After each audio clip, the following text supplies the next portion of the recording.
From deep within the dunes of Africa's Namib Desert, a terrible secret is beginning to emerge. These are the remains of victims of the world's first death camp. A place where thousands of Africans were exterminated by the German army 30 years before the Nazis came to power. These remains have lain here forgotten for over 100 years. But this terrible place is not unique. Scattered across the world are the sites of the massacres and genocides of imperialism, where millions died in an aspect of colonial history that Europe often chooses to forget. These people were victims of the truth that lies behind the myth of the white man's burden. Throughout the 19th century, European scientists, writers, and philosophers developed ideas to justify the mass killings of the Age of Empire. These same theories went on to inspire some of the horrors and the savagery that would consume Europe in the 20th century.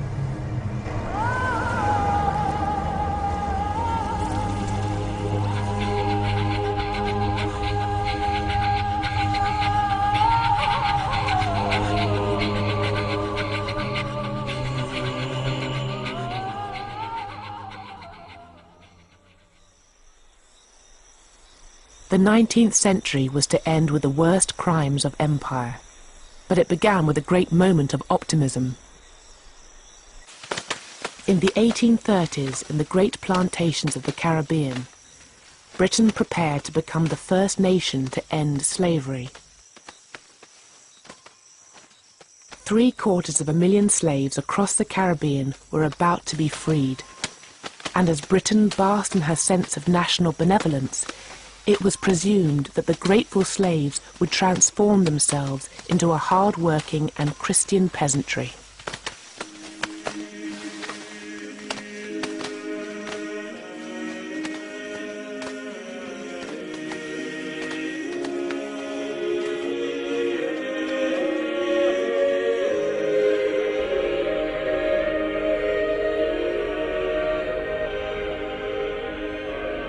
The battle against slavery had been led from the pulpit by an alliance of Christian abolitionists and missionaries. They had fought the campaign from their churches and meeting halls.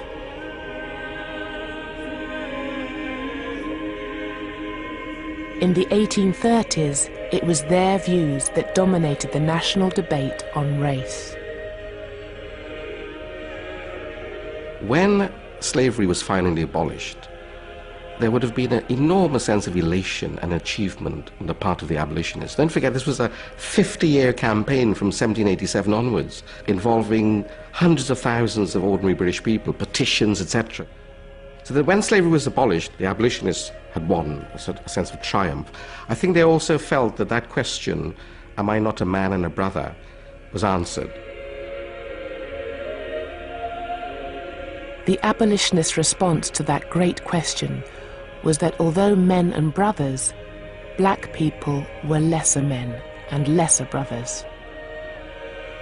I think in that moment, the dominant perspective is of a hierarchical racial order, but one in which it's a question of culture and civilization. They certainly do not think that black people are equal to them at this time.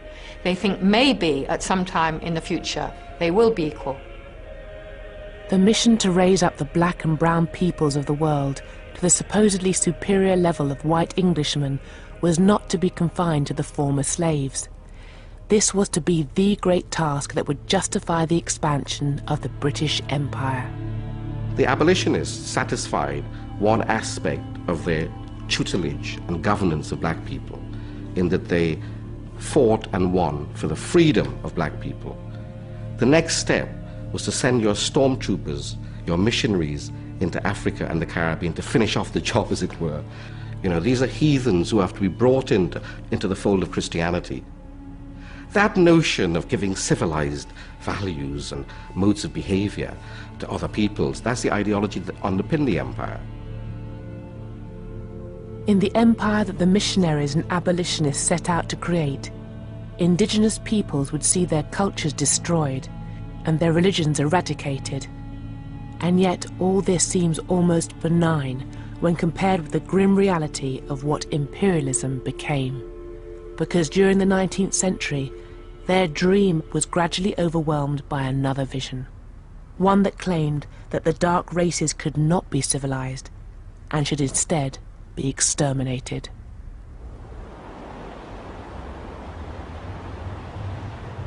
The event that began the slow collapse of the missionaries' vision took place in the then little-known outpost of Britain's vast and expanding empire.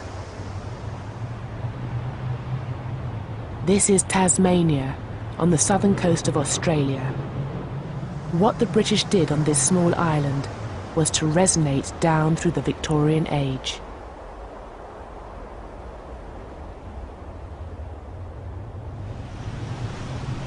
When the British started to settle in Tasmania in 1803, they encountered the ancient Aboriginal peoples of the island. Only 5,000 strong, they had lived in complete isolation for 10,000 years, on the very edge of the habitable world. The settlers saw these people through ideas brought with them from Europe. Quite early you get expressions of disgust and shock about the way the Tasmanians lived. To the Europeans it appeared that the Tasmanians were without culture, they were without religion, they were godless. So they looked upon the Tasmanians as people who'd been left behind by history. And they also related to a very popular idea of the late 18th century, that is the great chain of being, that the various races of humankind were arranged in hierarchical order, and that the Tasmanians were uniquely savage and primitive, and therefore can be treated almost as animals. The British set about building a new capital and settling the surrounding countryside, land that for millennia had been the prime hunting ground of the Aboriginals. Out in these fields and pastures, far from the control of the authorities, the settlers were free to displace and abuse the Aboriginals. From the 1820s, a huge amount of Aboriginal land has been taken up, and there is this enormous struggle between Aboriginal people and whites. Of course, it's very hard to document a lot of the settler violence because they know that it is against the law to kill Aboriginal people. They are being told that Aboriginal people are British subjects, but they certainly reveal in their diaries and journals the desire to kill Aboriginal people. What became known as the Black War was a hidden conflict. The landscape itself was the only witness. The British settlers killed any Aboriginals they encountered. Whole groups were massacred. Kidnapping and rape became commonplace. The Aboriginals regularly attacked the settlers as they fought desperately to defend their land. And as the death toll rose, fear fused with hatred.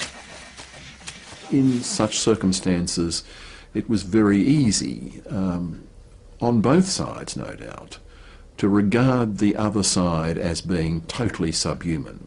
I've got no doubt that the Aborigines thought the Europeans were people totally without morality or without any restraint.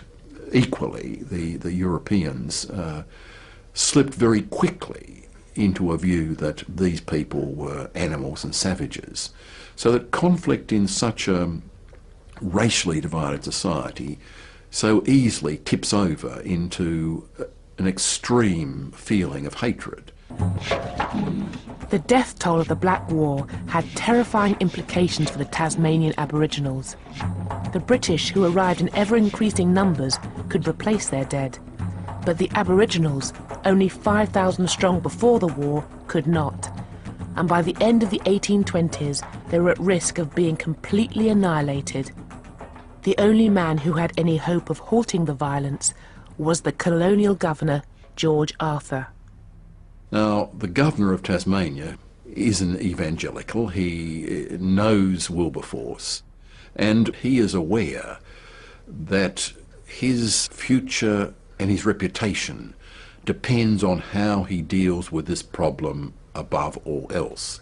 Now, he's already been warned in the late 1820s by the British government that the rapidly declining numbers suggests that these people might be exterminated.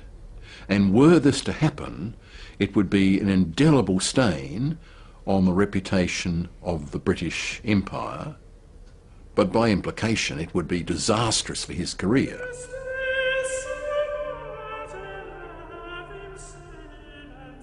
Governor Arthur set out to save the Aboriginals from the violence of the settlers, and to convince them of his good intentions, he produced a poster that was attached to trees in their homelands.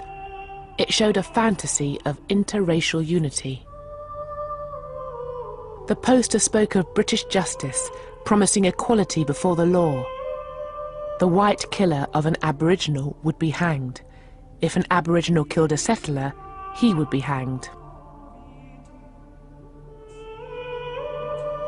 The poster also propagated the lie that the British wanted to integrate with the Aboriginals.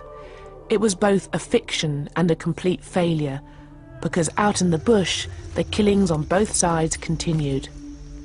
And in 1830, Governor Arthur embarked upon a new policy. He ordered the army to sweep across the area of European settlement in an attempt to capture the remaining Aboriginals. He offered a bounty for every Aboriginal taken alive, but the operation was a complete failure. Only 2 were captured, an old man and a young boy.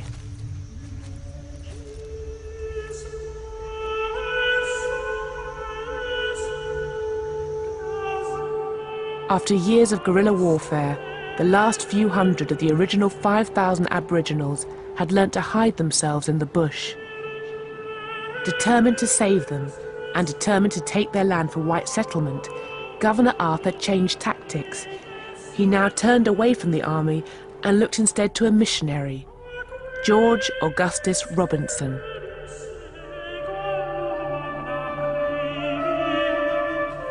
He was the leader of a band of Aboriginal converts and was now hired to go into the bush and bring in the remaining Aboriginals. Robinson took a message that the government wanted to come to some sort of an agreement, a negotiation, a peace treaty.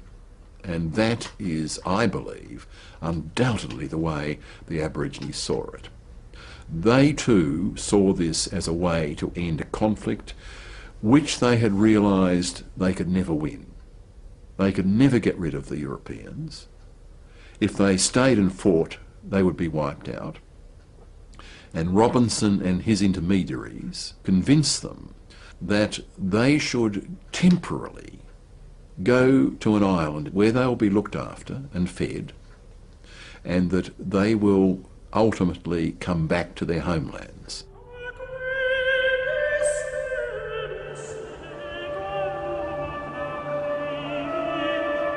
The island was called Flinders Island, and 300 Tasmanian Aboriginals who had been collected by Robinson were transported here.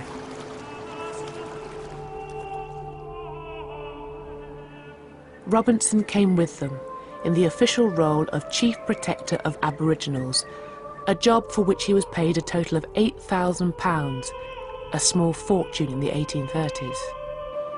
A settlement was constructed for them, complete with houses, farmland and a chapel. Robinson called it Point Civilization, and a local artist was brought in to paint the portraits of the last of the Tasmanians. Ginny had been captured by Robinson following the near annihilation of her people by the settlers. Wuradi had been a chief until his community had been wiped out by a European virus. Another local leader, Manalagena, had been lured to Flinders Island with the promise that the convicts who had attacked his people would be brought to justice. And there was Truganini, whose husband had been murdered in front of her. All of them had seen their culture almost wiped out. What little was left, Robinson now set out to erase. because Point civilization was not merely a settlement, it was essentially a factory to transform so-called savages into civilized Christians. To become a successful Christian, he believes, you have to settle down, you have to live in a village. He wants to send the children to school, he wants to teach them to plough and to sow and to become agriculturalists. Forced to adopt an alien way of life and confined to an island hundreds of miles from home, they began to succumb to European diseases and what the local doctor called dejected spirits. They die one by one by one. Children are not being born, and there must have been this enormous sense of trauma amongst them. A people that had once been strong and healthy, suffering this enormous decline within a generation. George Robinson, the supposed saviour of the Aboriginals, was reduced to sketching out his plan for their future graves. Frequently he cries with the mourners, he weeps himself, he's so moved by their fate. But ultimately he says, well, it is better that they die here having learnt the message of the Gospels rather than be killed in the bush by the settlers. He finds a way to ease his own conscience so that Robinson's own beliefs, you see, protect him against a full accounting of what he was partly responsible for.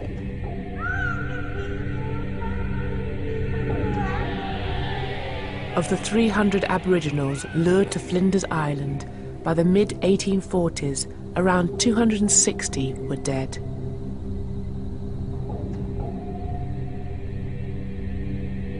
Ginny, Manalagena and Wiradi had all succumbed.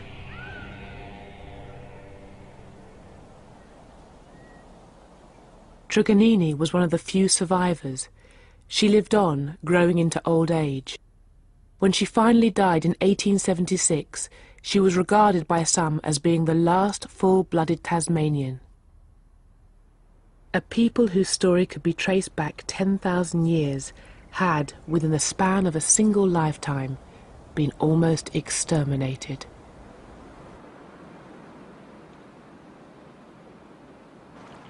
What had happened in Tasmania was far from being a unique event.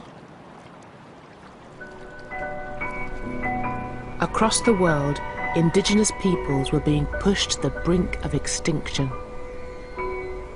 In the South African Cape, the Khoisan peoples had been driven from their land, enslaved and killed in their thousands by British settlers and the Boers. The same forces had also attacked the ancient San Bushmen of the Kalahari, hunting them down as if they were animals. In Newfoundland, the native Beothuk peoples had been completely wiped out by Europeans.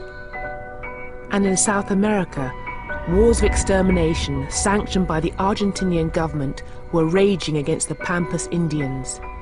Everywhere, it seemed, white settlers were destroying indigenous peoples.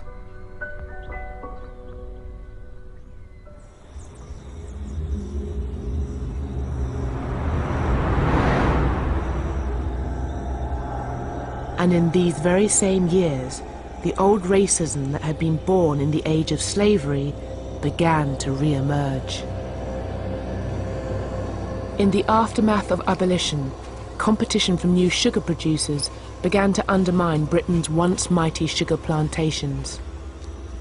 And as their estates rotted, the former slave owners began to blame their ruin on the people who had once made them rich. When the Caribbean plantations started to lose money in a big way, they fell back to the stereotype of the lazy Negro. The planters were then able to say to the abolitionists and to Britain, look, we are now in ruin because we no longer have the freedom to coerce blacks to work. We no longer have the freedom to drive them to work. These people are intrinsically lazy. You know, you were arguing that they were human beings, a man and a brother, but in fact they're not. They're still at the level of beasts. Whereas up to the end of the 1830s, it's been pretty unpopular to talk about Africans in those ways, and the respectable talk of the humanitarians about Africans has been, you know, far more prevalent. By the mid-1840s, that's beginning to shift. Those who argued that abolition had been a failure due to the laziness and savagery of the slaves now claim that the Christian vision of a civilizing empire was also doomed. You might say that the moral momentum ran out of the abolitionist movement. People found that other races were not becoming civilized. There was something difficult. They fought back. They didn't seem to learn as fast as we would appreciate, to make them more pliable for us. Christian optimism about the spread of civilization and the Christianization of people of color around the world began to drain away. If the non-white races seemed to reject the message of the missionaries, some in Britain began to ask if they could be civilized at all.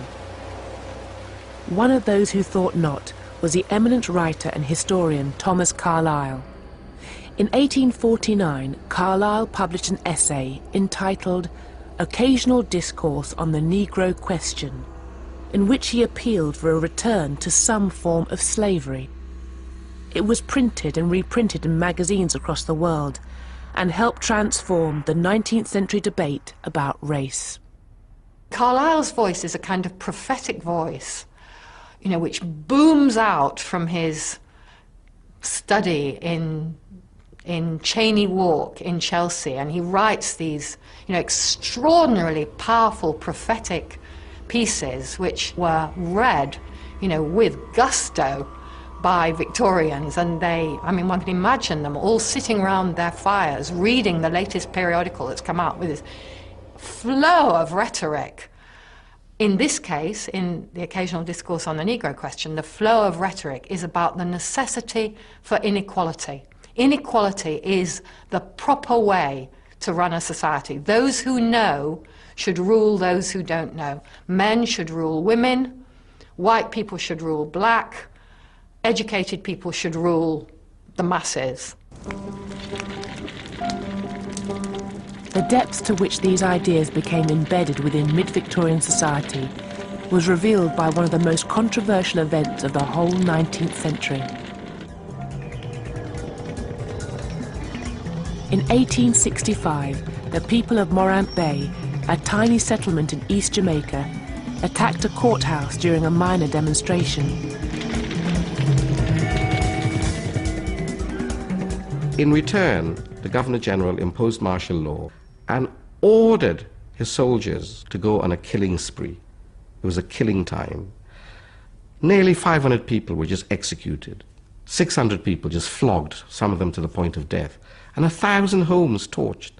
Enormous disparity in terms of the retaliation against these people. And you know, when all this was being done, the so-called rebels didn't put up a fight. You know, when their houses were being burned, they weren't terrorists, they weren't murderers, you know. All they wanted was for the judiciary to treat them with a sense of justice. The man who ordered the killings was Governor Edward Eyre. And when news of what he had done reached Britain, the liberal establishment was shocked. And the cause is taken up by the old abolitionists who've kept going and kept going and kept going, and the old anti-slavery societies kind of wrench themselves back into action and mobilize themselves again, and all the ladies who've been doing it for decades when the men have gone off and done more interesting things, you know, there they are with the machinery still in place that can be mobilized when you need to. Their tactic was to put Governor Eyre on trial for mass murder, but in court he was acquitted, due in part to a huge wave of popular support. He had the whole of the House of Lords, parliamentarians, bishops, priests, the establishment, the aristocracy backing him, saying that it was justified He was justified in imposing severe order in these people because that's the only language they could understand, because the black people were brutes. Eyre's defence was orchestrated by the high priest of the new racism, Thomas Carlyle. But behind him stood many members of the British literary elite, all of whom made known their support for Governor Eyre and his actions at Morant Bay. The art critic and writer John Ruskin, the author of Vanity Fair, William Makepeace Thackeray, the Reverend Charles Kingsley, writer of the children's classic The Water Babies, and Charles Dickens, the most celebrated author of the century. The notion of treating other people with some degree of justice and rule of law finally went out of the window and was demolished in the 1860s over Morant Bay. You know, from then on we knew that the empire was about ruling people with the maximum degree of coercion.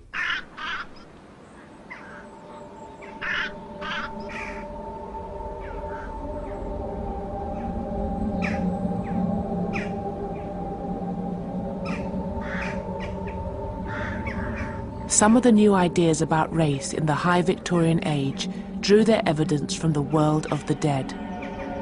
Based on the study of corpses and skeletons, the burgeoning science of anatomy laid the foundations for a new scientific racism.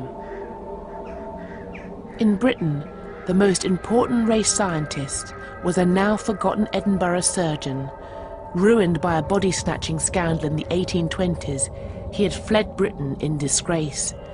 But in the 1840s, Dr. Robert Knox resurfaced with the publication of a new book. Race is everything. Literature, science, art, in a word, civilization depends on it. For Robert Knox in that book, race is everything. It determined your character, it determined your position in civilization, it determined your destiny. Can the black races become civilized? I should say not. He saw racial conflict and extermination happening all around the world. It was natural for him to believe that racial types were bound to struggle and that the superior races would dominate the naturally inferior ones.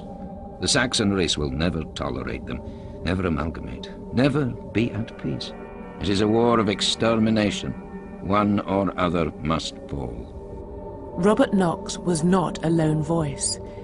In America, a group led by the renowned craniologist Samuel George Morton had begun to collect the skulls of different races and compare them. Skulls were chosen to be measured because it was reckoned that the skull was the container of the most important part of the human body, the brain. The bigger the skull, the bigger the brain. The shape of the skull, the shape of the brain. The American School of Race Scientists concluded that the races, as measured through their skulls, were so different as to be separate species. Tasmanians, Africans, American Indians were not the lower races of men. They were perhaps not fully human at all.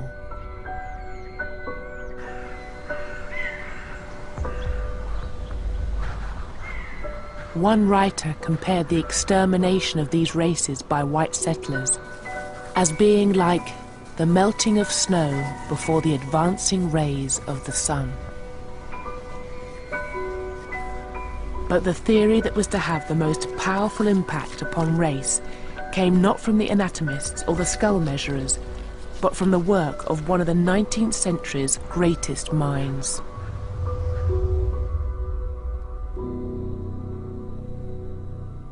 The Origin of Species really threw a bombshell, first of all into science. It really invented the science of biology, and then into religion and into society. And what Darwin did in some ways was to give an alibi for being a judge. If evolution had changed the races and the species of the world, why hadn't it done the same to humans? Many believed that Darwin's laws had done just that. Natural selection, they claimed, neatly explained and justified the global expansion of the great British race. Life favors a hierarchy of specialists. And you find that throughout the plant and the animal world. There are bugs on top of bugs on top of bugs, each one surviving at another's expense, each one filling a niche that another can't occupy.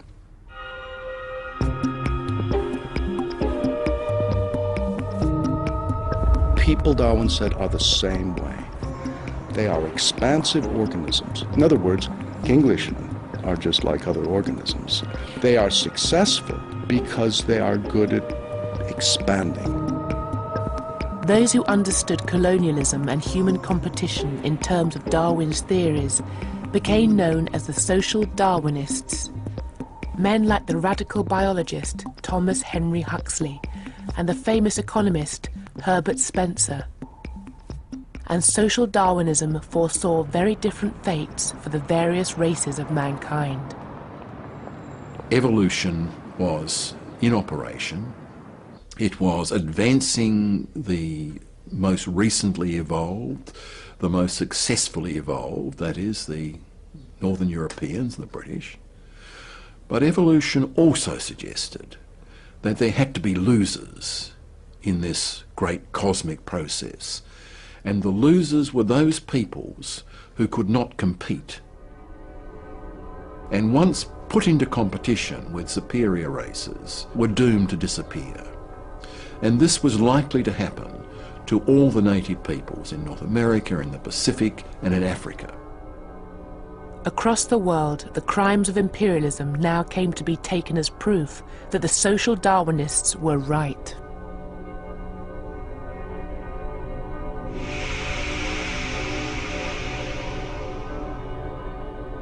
In North America, centuries of disease and war had devastated the Native Americans. Whole nations had been all but annihilated. In parts of the Australian mainland, the peoples of the outback were, it seemed, going the same way as their cousins in Tasmania. And across Africa, the scramble for empire had brought the might of Europe to bear against innumerable peoples, killing literally millions.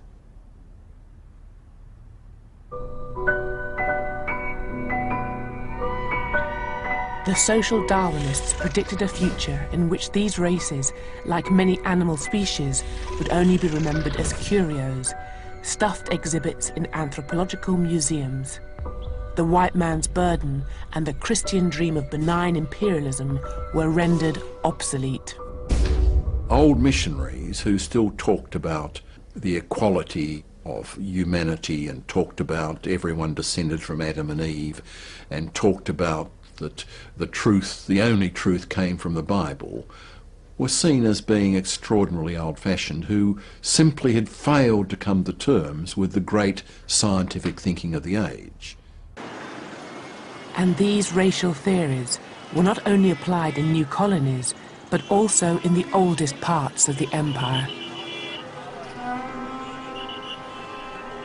In the traditional story of imperialism, British India has usually been represented as an example of benign imperial rule. The British Raj, we are told, was run by men who were competent, professional and wise, men who brought order and prosperity to a chaotic land. But there is an aspect of Indian history that has been written out of this account of the imperial past. In the mid-1870s, the Great Deccan Plain of India was affected by the climatic phenomenon we now know as El Niño, and within months, millions of peasants had begun to starve. The monsoons had failed, people had eaten their food reserves. India stood on the precipice of a great human tragedy. At this point, the Viceroy of India, Lord Lytton, was totally absorbed in what was probably the largest party in world history, celebrating the coronation of Queen Victoria as Empress of India. This is one of the great catering feats in history, since it meant wining and dining more than 60,000 satraps and princes and retainers and friends of the British Empire in India over the course of a long week.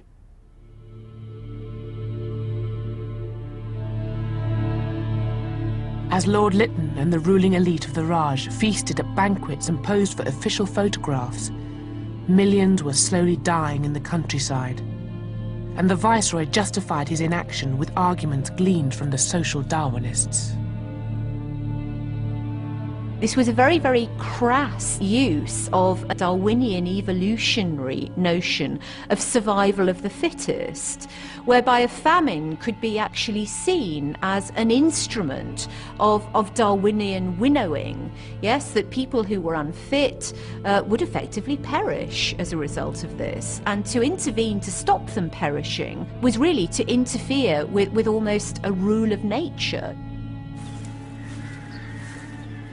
What made the famines especially deadly was that the British had dismantled ancient systems that had for centuries prevented food shortages from turning into famines. If you'd had a poor monsoon and there was a food shortage, many people still had enough. They may have had less, but they would have had enough because they grew their own food, or they would have had access to it from other groups in the community who would share it with them during a time of crisis. All this had been wiped away when the British forced the poorest peasants to grow cash crops like wheat and rice for export, thereby ushering them into a global market. And in the 1870s, that market condemned them to death. By 1877, millions in southern and central India were starving. In desperation, parents sold their children for scraps of food. Many thousands committed suicide. And in some places, the people were forced into cannibalism. And all the while, the food that could have saved them was piled up on the docks of Madras, ready to be shipped to Britain and America. But to Lord Lytton, it was no more than an unfortunate byproduct of the iron laws of social Darwinism. If you read the letters of Lord Lytton, what is so striking about them is not simply their fanatical devotion to the market and market forces. It's not simply their parsimony and desire to spend as little as possible, but the enormous calm with which they accept the fact that millions of Indians would die, because these are Indians they believe are the useless part of the population, the poorest of the poor, people condemned to death by nature. When finally Lytton was pressured into action, his solution proved just as deadly as the famine itself. Lord Lytton sets up a system of outdoor relief that looks more like Nazi concentration camps than anything representing decent human charity. First of all, there's the obligatory test. You can't be relieved, that is, given a job or food within 10 miles of your residence. You must walk. And you must walk sometimes distances of hundreds of kilometers, and tens of thousands of people die in the course of that. Then you're put to work doing heavy labor, very heavy labor, breaking stone, working on the railroads, and you're confined then to squalid camps where your daily diet is in caloric terms less than that provided to inmates of Buchenwald and other Nazi concentration camps. They become literally and simply death camps. And perhaps worst of all, children were now too weak and small to do the necessary work. Children became the main victims of Lytton's cool-hearted policy.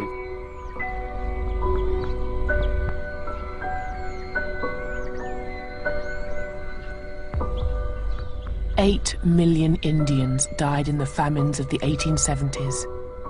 But they were not the only famines of the British Raj, and they were not the last.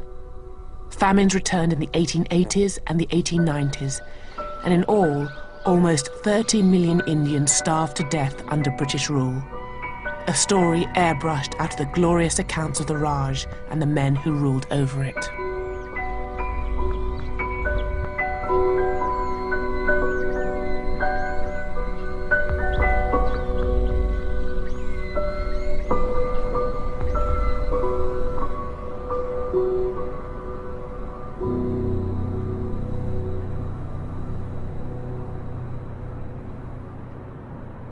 Social Darwinism had justified genocidal policies in the colonies, and in the same years it also fueled new fears amongst the British elite, fears of other dangerous races living in their midst. the working classes of their own cities. Race and class are actually very close to each other. If you look at books about race around Darwin's time, they often talk about the Cockney race, the English country race, the Scottish race. There were drawings of the head of a typical member of the Cockney race, and the word was used quite seriously. There were maps made of where the criminal races lived. These were the rookeries, this was the East End, the melting pot of all the horrors that were going to go out and infect the rest of the population. Race scientists and social reformers visited prisons to study the criminal races at first hand, and among them was Charles Darwin's cousin, Francis Galton. Galton was terrified by the fact that the underclass were reproducing faster than the middle classes. Darwinian law had, it seemed, been turned on its head. The least fit were surviving. Reversing this situation became his mission. Darwin had looked backwards. Where had we come from? Galton turned the telescope around and looked forward. Where were we going? And he devoted much of the rest of his life to the idea of understanding Homo sapiens, us, as a species, and trying to direct where Homo sapiens was going to go in order to become more sapient, more wise in the future, more of a genius, and less of what he saw, more stupid, more ignorant, and more decayed. Galton designed a new science of human selective breeding. He dreamed of encouraging the middle classes to have more children and inhibiting breeding amongst the lower and criminal classes. And he named his new science eugenics. In the last decades of the 19th century, it became widely respected, attracting an array of high-profile supporters. They included many of the great figures of the late 19th, early 20th century, people like George Bernard Shaw, H.G. Wells, Winston Churchill, all of them absolutely convinced eugenicists.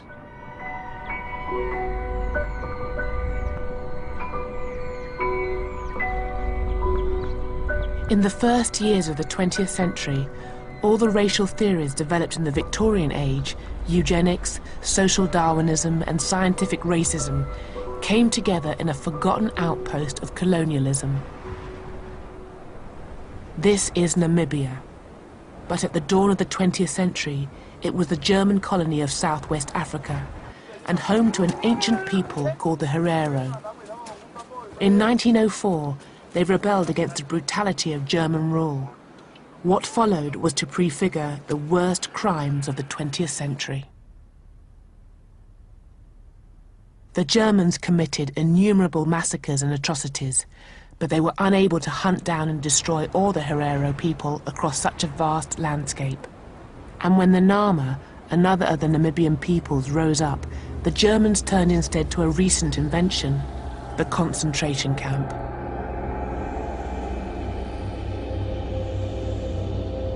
In these camps, the Herero and Nama were imprisoned and enslaved. Thousands were worked to death, others raped, beaten, or simply murdered by the guards.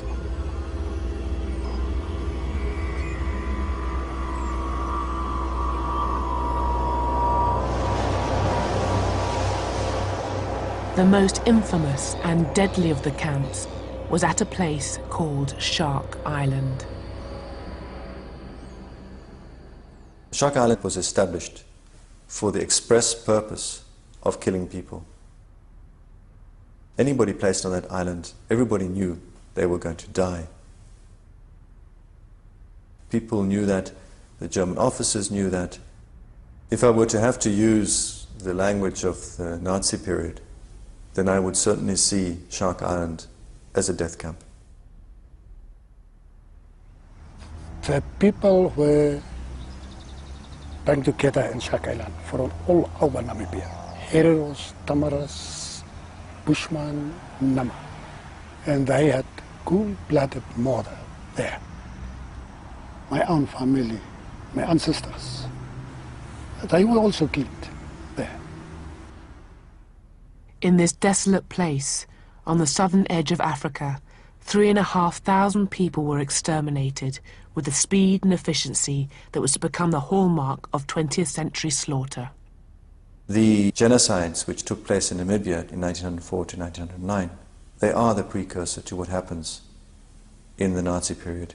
They are the precursor. They have the same symptoms in the sense that you can see the bureaucratization of mass killing.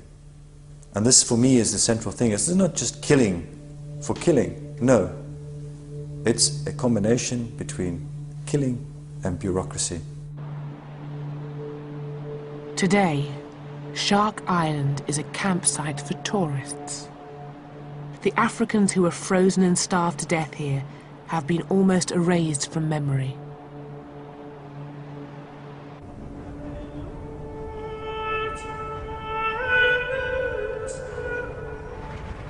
But a century after the Namibian genocide, the true horror of what happened on Shark Island is beginning to re-emerge.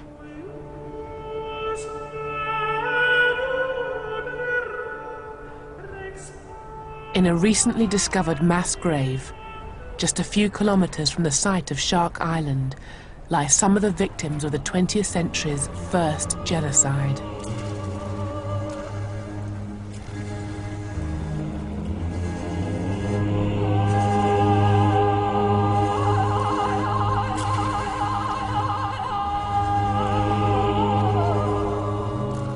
Other victims were denied even the meager dignity of a mass grave.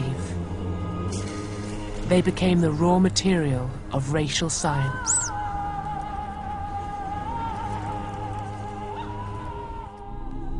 Their skulls and even severed heads were sold to museums in Europe and used to prove the inferiority of Africans. The trade in skulls was so accepted that it was even depicted on a postcard.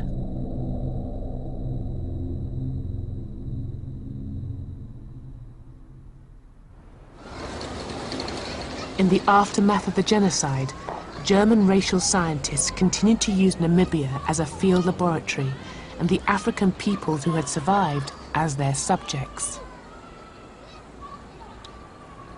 In 1908, a eugenicist called Eugen Fischer travelled to the small town of Rehoboth, home to a people of mixed Boer and African heritage who called themselves the Rehoboth Bastards.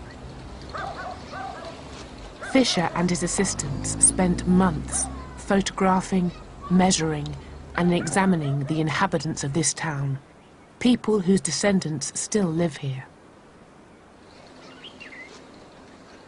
The person at the bottom there is my grandfather, Malcolm McNabb, and above him is his brother, Charles McNabb.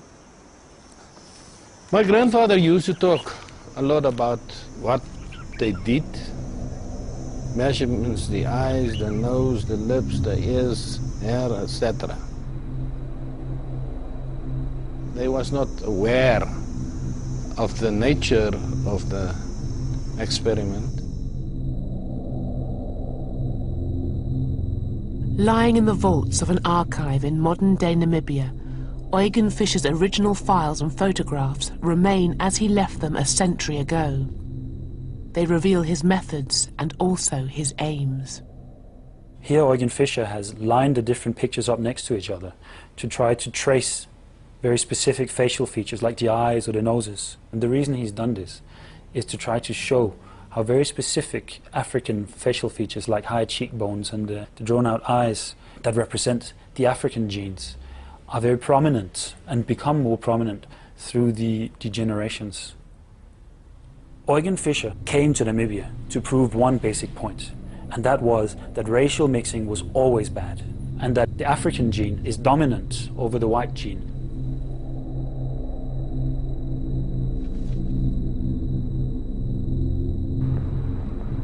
Fischer's work in Rehoboth sealed his reputation as one of Germany's leading racial scientists.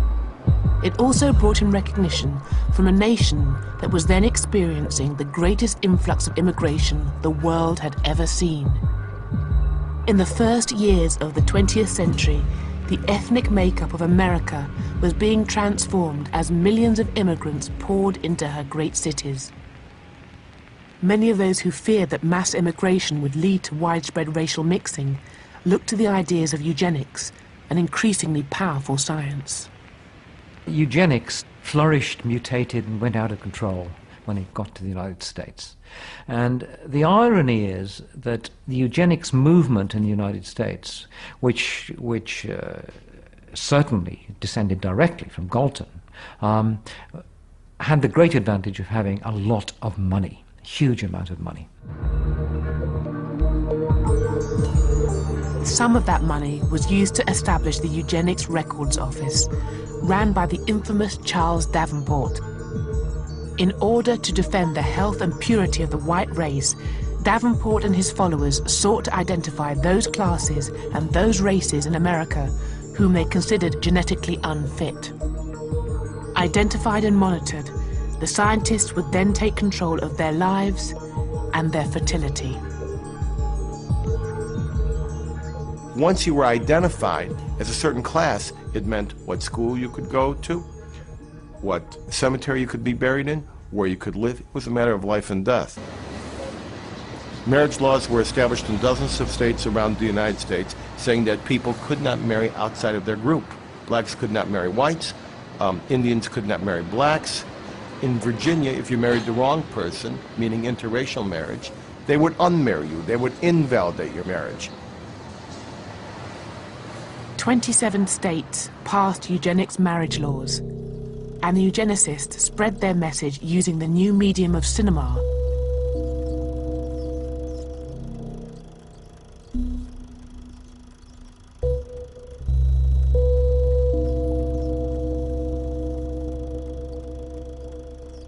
The propaganda was intended to protect the genetic health of the white race.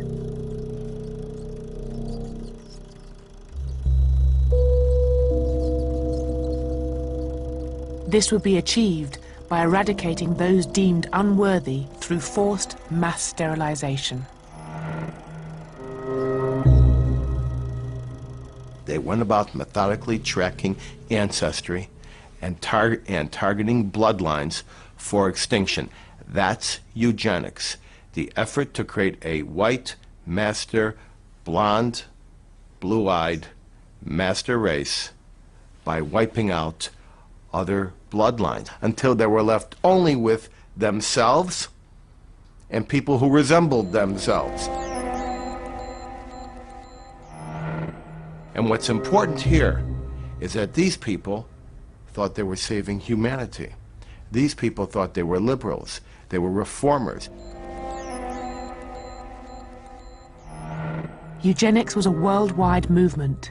In Sweden, an official program forcibly sterilized 60,000 people, mental patients and members of the ethnic minorities.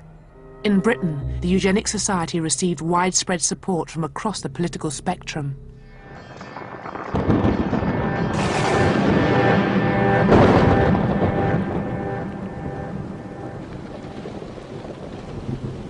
But it was in Germany that the radical ideas of the American eugenics movement found its most receptive audience. Anything connected to America would be seen to be modern, progressive, scientific, democratic, reasonable, so it must be good. America was the future, the force of the future. Secondly, I think that many European eugenicists, including the Germans, liked the tone adopted by American eugenicists, which was very radical and sort of no-nonsense, and they didn't use euphemisms. They said exactly what they meant.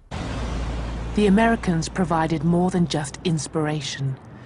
American foundations also bankrolled the development of German eugenics. This was the Kaiser Wilhelm Institute of Anthropology and Human Heredity. In the 1930s, the men and women who worked here received grants from the American Rockefeller Foundation. And the leading scientist here was the man who made his name in Namibia, Eugen Fischer. Under the Nazis, Fischer was empowered to sterilize the racially mixed people of Germany's Rhineland, 400 of them, all children. The majority of those sterilized by the Nazis before 1939, however, were the mentally ill. But when the Nazis began their war, they abandoned sterilization in favor of adult euthanasia, the Nazi euphemism for murder. The victims of this program were amongst the first people gassed by the Nazis, but the program wasn't restricted to the mentally ill. When they have killed the target figure of mental patients they want to kill, which is roughly 70,000 people, they slightly exceeded it. So the first thing they do then is to contact the SS, who have large numbers of what they deem to be sick concentration camp prisoners. In other words, people who might have wear glasses or be myopic or have a wooden leg or something. So they want them out of the way. So these people oblige and they take 15 or 20,000 people from the concentration camps and kill them on behalf of the SS. It's a bit like sort of contract work. And then when the SS and other people have decided they're going to go for the big project, which is to kill the Jewish population of Europe, and in particular that of Poland, which is the biggest population they're concerned with, then those people push themselves forward and say, well, hey, we can do this, we've done it, we have a record of doing this, we murder people. And they become the core personnel in all the big extermination camps. These killing centres were the second network of concentration camps and death camps in German history. And the experts in eugenics, or race hygiene as the Germans called it, were involved not just in their day-to-day running, but also in the highest levels of planning. It's worth reminding ourselves that the Wannsee Conference, which was the one that set up the plan for the final solution, almost half the people around that table had doctorates, PhDs, in race hygiene, or genetics, as we'd say today. So there really is a genuine link between the Galtonian agenda and the horrors which happened in Germany. The German experts in race hygiene who assembled here at the Wannsee Villa outside Berlin dreamed of racial genocide, just like their spiritual predecessors, the race scientists and the social Darwinists of the Age of Empire. But the colonial genocides, inspired and justified by the 19th century theorists, have been written out of Europe's history. The horrors of the Shark Island death camp, the destruction of the Tasmanian Aboriginals, the 30 million victims of the Indian famines, all have been forgotten. The erasure of this memory encourages the belief that Nazi violence was an aberration in European history. Though the Holocaust itself was motivated by the fanatical anti-Semitism of the Nazis, it can also be seen as part of a longer historical continuum, one that identifies it as a logical extension of scientific racism. But this history, like the bones in the Namibian deserts, refuses to remain buried forever.